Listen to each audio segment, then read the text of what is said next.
Hiya.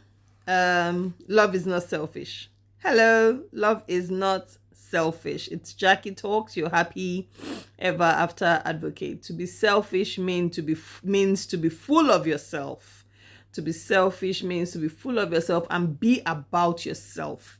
Like you don't think of the other person, it's just you. And in fact, let me tell you that selfishness is at the core of many failing marriages. That ability to just be thinking about me, what's in it for me. If it pays me, good. If it doesn't pay me, I'm not interested.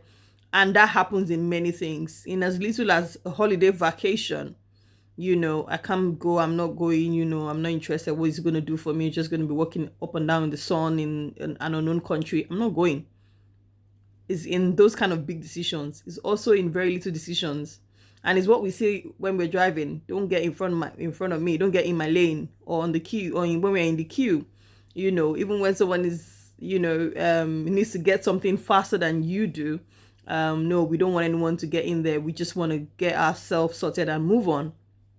And that's very detrimental, particularly in marriage. In fact, if there's one place where you're going to learn to not be selfish if you want to have a successful marriage, it is in marriage. If you want to have a successful relationship, it is in marriage.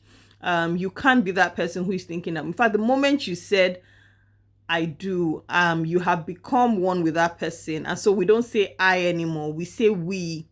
Do you see? We don't say you, we say us. We don't say me, we say we.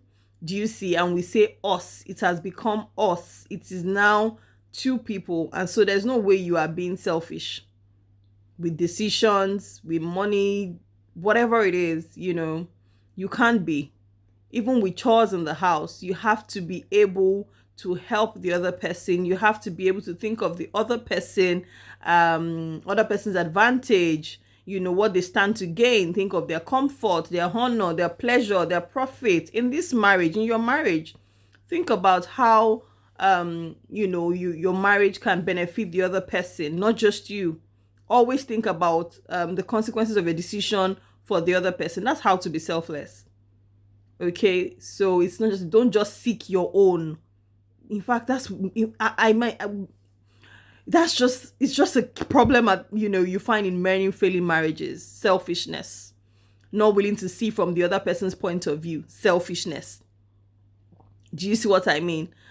Sometimes you even see that some people cannot even do the things that they know, even in cooking. You'll be surprised. You're supposed to be cooking a meal that would make sure that your spouse probably is not eating more oil and cholesterol and all of that. But you're too selfish to even bother yourself to streamline your cooking that way. This is an example.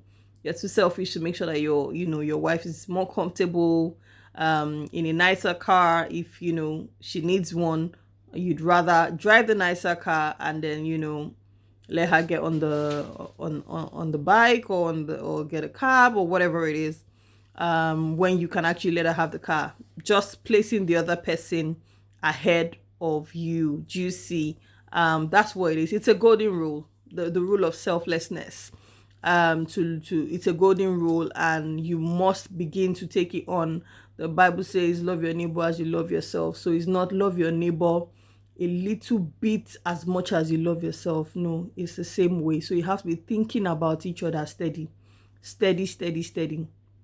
Okay, and I hope that helps. I hope that if you're struggling with being selfish, you want to begin to think about the other person, your spouse, and begin to show them love the right way, and begin to come together as one and see yourself as one, and not just I, but we, and not just me, but we. Okay, and not just you, but us. I hope this helps. Bye.